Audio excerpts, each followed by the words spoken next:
ಕರ್ತನಲ್ಲಿ ಪ್ರೀತಿಯುಳ್ಳ ದೇವಜನರೇ, ನಮ್ಮ ಕರ್ತನಾದ ಯೇಸು ಕ್ರಿಸ್ತನ ಅತ್ಯಧಿಕವಾದ ಕೃಪೆಯು ಸಮಾಧಾನವು ತಮಗೂ ತಮ್ಮ ಕುಟುಂಬದ ಪ್ರಿಯರೆಲ್ಲರಿಗೂ ಹೆಚ್ಚೆಚ್ಚಾಗಿ ಉಂಟಾಗಲಿ.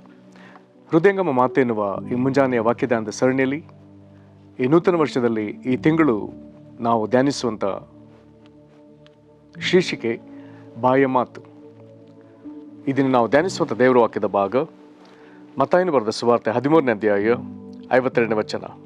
ಮತ್ತಾಯ 13:52. ಆಗ ಆತನು ಅವರಿಗೆ ಹೀಗಿರಲಾಗಿ ಪರಲೋಕ ರಾಜ್ಯದ ವಿಷಯವಾಗಿ ಉಪದೇಶ ಹೊಂದಿ ಶಿಕ್ಷಿತನಾದ ಪ್ರತಿಯೊಬ್ಬ ಶಾಸ್ತ್ರೋಪದೇಶಕನು ಮನೆಯ ಯಜಮಾನನಿಗೆ ಹೋಲಿಕೆಯಾಗಿದ್ದಾನೆ. ಅವನು ತನ್ನ ಬೊಕ್ಕಸದೊಳಗಿಂದ ಹೊಸ ವಸ್ತುಗಳನ್ನು ಹಳೆ ವಸ್ತುಗಳನ್ನು ಹೊರಗೆ ತರುತ್ತಿರುವನು ಎಂದು ಹೇಳಿದನು. ಈ ವಾಕ್ಯಗಳನ್ನ ನಾವು ಗ್ರಹಿಸಿದಾಗ ಶಕ್ತರಾಗುವಂತೆ ದೇವರು ತಾನೇ ತನ್ನ ಆತ್ಮನ ಮೂಲಕ ನಮಗೆ ಈ ವಾಕ್ಯದ ಗ್ರಹಿಕೆಯನ್ನು ಹೆಚ್ಚೆಚ್ಚಾಗಿ ಅನುಗ್ರಹಿಸಲಿ. ಕರ್ತನಲ್ಲಿ ಪ್ರೀತಿಯುಳ್ಳ ದೇವಜನರೇ, ಮತ್ತಾಯನು ಬರೆದ ಸುವಾರ್ತೆ 13ನೇ ಅಧ್ಯಾಯ ಇದು ಅನೇಕ ಸಾಮ್ಯಗಳಿಂದ ಕೂಡಿರುವಂಥ ಒಂದು ಅಧ್ಯಾಯ. 7 ವಿಧ ಸಾಮ್ಯಗಳಿವೆ. ಬಿತ್ತುವನ ಸಾಮ್ಯ, ಗೋಧಿ ಮತ್ತು ಹಣಜಿಯ ಸಾಮ್ಯ, ಸಾಸಿವೆ ಕಾಳು ಎನ್ನುವಂಥ ಒಂದು ಸಾಮ್ಯ, ನಂತರ ಹುಳಿ ಹಿಟ್ಟಿನ ಒಂದು ಸಾಮ್ಯ, ನಂತರದಲ್ಲಿ ಹೊಲದಲ್ಲಿ ಹೂಳಿಟ್ಟ ದ್ರವ್ಯದ ಒಂದು ಸಾಮ್ಯ, ಮತ್ತು ಉತ್ತಮವಾದ ಮುತ್ತು ಎನ್ನುವಂಥ ಒಂದು ಸಾಮ್ಯ, ನಂತರದಲ್ಲಿ ಒಂದು ಬಲೆಗೆ ಹೋಲಿಕೆಯಾದ ಸಂಗತಿಗಳು ಎಲ್ಲವನ್ನ ಯೇಸು ಕ್ರಿಸ್ತನ ಪರಲೋಕ ರಾಜ್ಯವು ಏನಾಗಿದೆ ಎಂಬುದಾಗಿ ಹೇಳಿದಂಥ ಸಾಮ್ಯ. ಇದನ್ನು ಮತ್ತಾಯನು ತನ್ನ ಸುವಾರ್ತೆಯನ್ನು ಬರೆಯುವಾಗ ಈ ಸಾಮ್ಯಗಳನ್ನೆಲ್ಲ ಕ್ರೋಢೀಕರಿಸಿ ಅದನ್ನು ನಾವು ಒಂದು ಅಧ್ಯಾಯದಲ್ಲಿ ಓದುವ ವಿಧದಲ್ಲಿ ಅವುಗಳನ್ನ ನಮ್ಮ ಮುಂದೆ ಆತನು ಸಾದರಪಡಿಸಿದ್ದಾನೆ.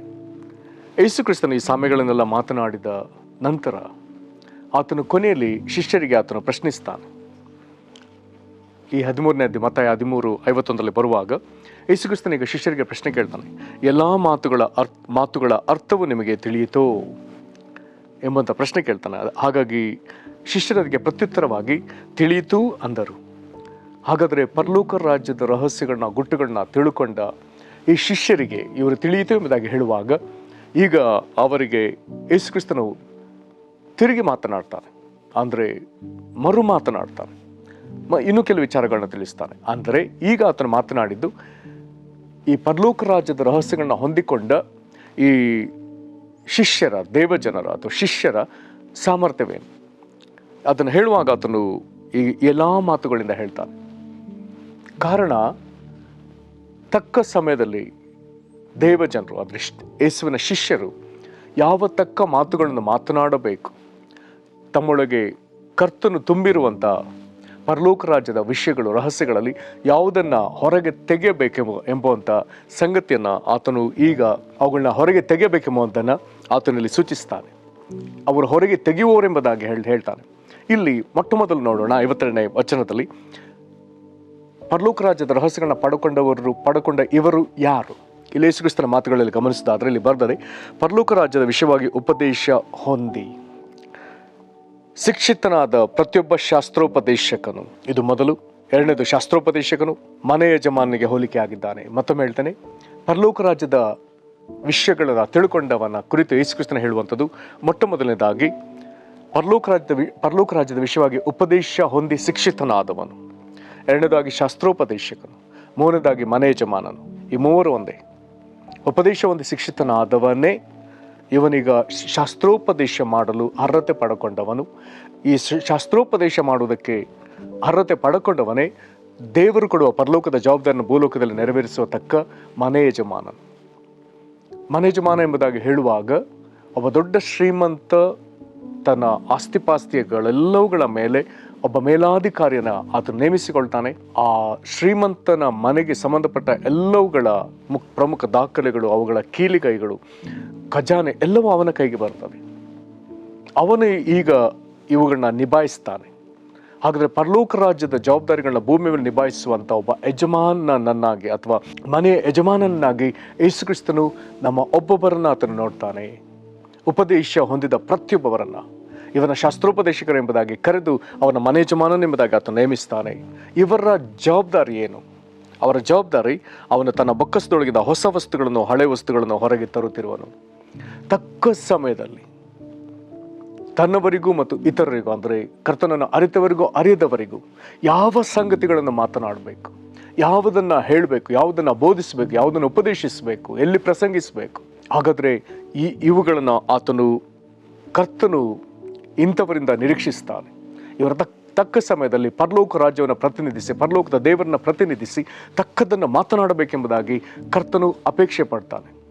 ಹಾಗಾದರೆ ಈ ಕಾಲಕ್ಕಿದು ಅವಶ್ಯ, ನಾವಿರುವ ಪರಿಸರದಲ್ಲಿ ಇದು ಅವಶ್ಯ, ನಮ್ಮ ಸುತ್ತಮುತ್ತಲ ಜನರಿಗಿದು ಅವಶ್ಯ, ನೀನಿರುವಂಥ ಪರಿಸರದಲ್ಲಿ ನಿನ್ನ ಜನರಿಗಿದು ಅವಶ್ಯ. ಹಾಗಾದರೆ ನೀನು ಇಂಥವನ್ನಾಗುವಂತೆ ಪರಲೋಕ ರಾಜ್ಯದ ರಹಸ್ಯಗಳನ್ನ ಕರ್ತನ ಬಾಯಿಂದ ಅರಿತವನಾಗಿ, ನಂತರದಲ್ಲಿ ನೀನು ಕರ್ತನಿಂದ ಉಪದೇಶ ಒಂದು ಶಿಕ್ಷಿತನಾದವನಾಗಿ, ಎರಡನೇದಾಗಿ ಶಾಸ್ತ್ರೋಪದೇಶಕನಾಗಿ, ಮೂರನೇದಾಗಿ ಕರ್ತ ನೇಮಿಸಿದ ಮನೆ ಯಜಮಾನನಾಗಿ ನೀನು ನಿಂತು ಕರ್ತನು ಬಯಸುವಾಗಲ ತಕ್ಕ ಪ್ರಕಟಣೆಗಳನ್ನ, ಹಳೆಯ ತನ್ನ ಬೊಕ್ಕಸೆಂಬುದಾಗದು ತನ್ನ ಹೃದಯದೊಳಗೆ ಶೇಖರಣೆ ಆಗಿರುವಂಥ ವಾಕ್ಯದಿಂದ ಹಳೆಯ ಸಂಗತಿಗಳು ಮತ್ತು ಹೊಸ ಸಂಗತಿಗಳನ್ನು ಹೊರಗೆ ತೆಗೆಯುವವನು. ಪ್ರೇರೆ, ಈ ಜವಾಬ್ದಾರಿ ನಿನ್ನ ಮೇಲೆ ಕರ್ತನು ಬಹಳ ಪ್ರಬಲವಾಗಿ ಕೊಟ್ಟಿದ್ದಾನೆ. ಇದನ್ನು ನೀನು ಮಾಡಲೇಬೇಕಾಗಿದೆ, ನಿಭಾಯಿಸಲೇಬೇಕಾಗಿದೆ. ಕರ್ತನ ಕೈಯಲ್ಲಿ ಇರುವವನಾಗಿ, ಆತನಿಗೆ ನೀನು ಸಮರ್ಪಿಸಿಕೊಂಡವನಾಗಿ ಈ ಕಾರ್ಯವನ್ನು ನೀನು ಮಾಡಲೇಬೇಕಾಗಿದೆ. ಆತನಿಗೆ ಒಪ್ಪಿಸಿಕೊಡಿ. ನಾವು ಆತನಿಗೆ ಒಪ್ಪಿಸಿಕೊಟ್ಟು ಪ್ರಾರ್ಥನೆ ಮಾಡೋಣ.